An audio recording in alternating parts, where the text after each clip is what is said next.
Lula disse que em dado momento, na solidão revoltante do cárcere, teve vontade de fuder com Sérgio Moro. E o Moro rapidamente foi lá para a CNN Brasil para responder.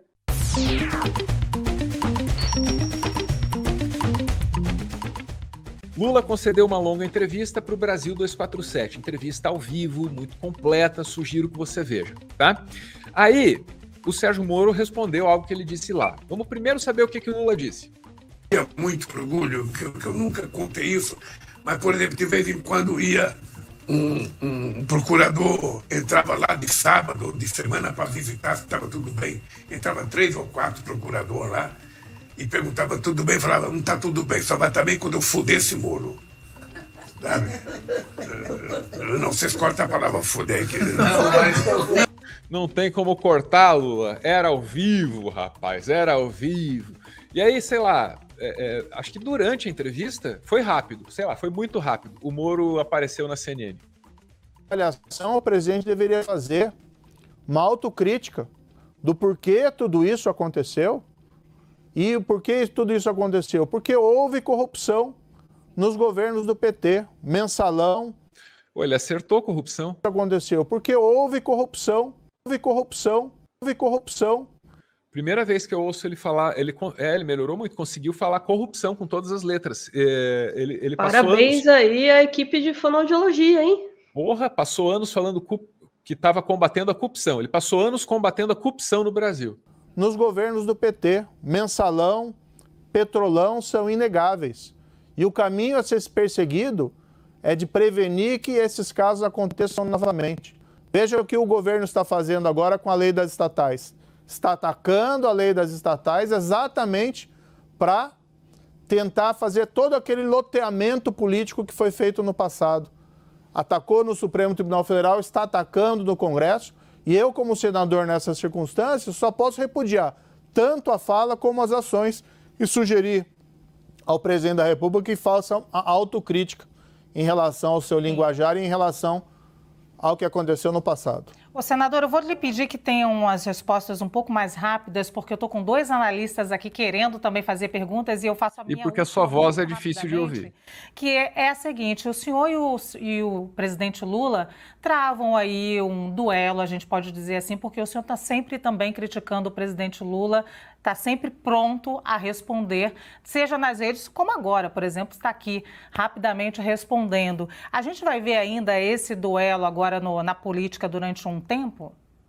Eu nunca levei essas questões para o lado pessoal, eu nunca ofendi o presidente. Quando o presidente utiliza essa linguagem ofensiva, de baixo calão, contra mim, a meu ver, ele gera até um certo risco pessoal para mim, para minha família, colocando a gente de uma maneira... Eles falam muito, né? Tal do discurso de ódio. Eu nunca me proferi palavras desse tipo. Eu fiz o meu trabalho como juiz e agora estou fazendo o meu trabalho como senador. Estou na oposição, estarei na oposição, mas uma oposição racional. Tá aí, o Moro da oposição racional. Só que, cara, fato do dia aí, o Lula está falando com cada vez mais liberdade de colocar o advogado dele, chamado Zanin, no Supremo Tribunal Federal. O que é muito interessante, né? Porque o Moro chegou a ambicionar esse espaço, uma vaga no Supremo Tribunal Federal. Teria sido ministro do Bolsonaro esperando essa compensação. Aí brigaram lá, né? E é uma coisa muito doida, né? Você pensar que o Moro sai vitorioso da Lava Jato, vou ter essa vaga no Supremo Tribunal Federal. Aí dá tudo errado para ele, não consegue ficar no governo Bolsonaro, não consegue se lançar candidato a presidente, né? Também não consegue ser ministro do Supremo Tribunal Federal. Tem um mandato de senador lá, beleza. E quem vai para o Supremo Tribunal Federal é justamente, cara, o nêmesis jurídico do Moro, que é o advogado Zanin, que defendeu o Lula. É mole? Olha lá. Ó. Que a gente vai discutir proximamente da questão do papel do mandato do ministro da Suprema Corte. Essa discussão que está sendo feita é uma discussão que não tem sentido.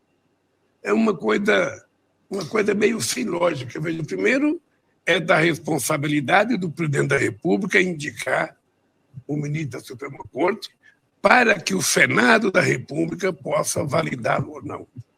É assim, foi assim. Eu já indiquei 6 no outro mandato, sabe? Não indiquei nenhum amigo meu, todos que eu indiquei. Se tivesse que voltar hoje e eu tivesse a mesma informação que eu tinha na época, eu os indicaria outra vez.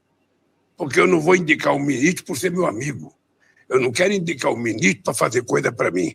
Eu quero indicar um ministro da Suprema Corte que seja uma figura competente do ponto de vista jurídico e que esse cidadão exista lá para fazer com que a Constituição da República seja respeitada. É isso. Eu não quero um amigo. Eu não quero alguém do PT. Eu quero alguém que seja competente para exercer. E por isso é que eu digo o seguinte, o Cristiano Zanin, ele foi a grande revelação jurídica nesses últimos anos. E ele terminou sendo uma revelação extraordinária. Ele fez muitas coisas que outros advogados não fariam porque não acreditavam naquilo. Tá aí.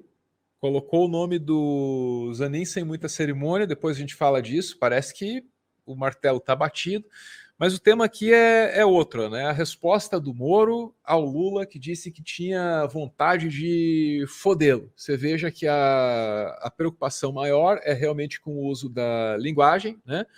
Porque o Sérgio Moro, você sabe que o último momento dele no governo Bolsonaro foi aquela reunião em que um palavrão era dito a cada 5 segundos, né? Lembra daquela reunião? E ele participava daquele ambiente. Mas tá aí, Ana, muito chateado e não gostou dessa porra, dessa merda aí, desse vocabulário de baixo calão, doutora.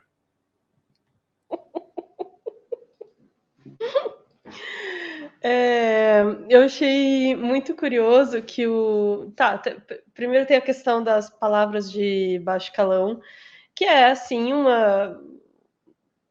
sabe, você pode criticar a linguagem? Pode. Mas acho que, sabe, é um recurso, assim, nesse momento, meio para se fazer meu Deus, estou chocado com esta linguagem de baixo calão. E, bom, o que isso significa, qual é o motivo do Lula para falar isso sobre você, o que aconteceu com esse processo, do qual o senhor era juiz, por que, né, que este processo foi invalidado e tudo mais. Então, o escândalo, né, a ofensa pelo uso do vocabulário de baixo calão, eu gostei. Eu ia usar palavras de baixo escalão, mas vocabulário de baixo calão eu gosto.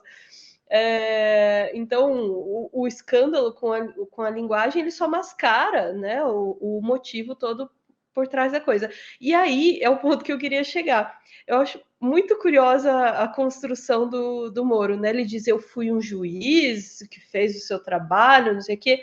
Não vou nem entrar nesse mérito, já falei, né? Fez o trabalho dele, mas o julgamento o processo foi considerado inválido ali pela atuação dele. Mas vamos lá, eu fui juiz, fiz o meu trabalho, agora como senador estou fazendo o meu trabalho. Convenientemente, o Moro faz um salto na timeline dele, né? Entre ele ser juiz e ele ser senador, o que tem aqui no meio? Ele foi ministro do Bolsonaro, né? Parece que ele esquece dessa parte da história dele. Por que ele não diz como ministro do Bolsonaro? Eu fiz o meu trabalho. Essa parte ele esqueceu, tem uma amnésia, né, esse cara? Tadinho, deve ser porque para aprender a falar corrupção ele teve que esquecer uma parte do passado dele. Você sabia que existe um canto da internet em que você pode assistir todo o acervo de documentários do Meteoro a qualquer hora do dia ou da noite? Pois saiba que o Meteoro tá ao vivo o tempo todo. É um vídeo sobre a visão do capitalismo no filme Náufrago, seguido pela maluca biografia de um Olavo de Carvalho. Caiu e morreu. Aí na sequência, sei lá, um vídeo de divulgação científica sobre os efeitos de determinada substância no seu corpo. Meu Deus, vai ser uma loucura, droga! Funciona assim, a TV Meteoro opera ali do lado. Se parece precário, é porque é. E de quando em quando eu entro ali para interagir com o público, para conversar com o chat. E daí é na intimidade. Intimidade e camaradagem que reina na gangue. Gangue de LGBT! Tem vezes que eu vou de pijama. Pra ser sincero, nem sempre é muito alegre esse papo. Às vezes a gente reclama. Mimimi. Às vezes a gente briga. Ai, que rancor. E eu certamente dou mais palpite do que eu deveria, possivelmente passando vergonha e ignorando o certo, que seria sempre dizer... Não sou capaz de opinar. Eu tô tentando fazer um comercial sincero, até porque o que eu tô anunciando é isso aí que você tá vendo. Calma, merda! Você pode colar lá comigo, Meteoro ao vivo o tempo todo. Claro, só se você quiser, mas eu acho que eu ia curtir ter alguma companhia. Valeu!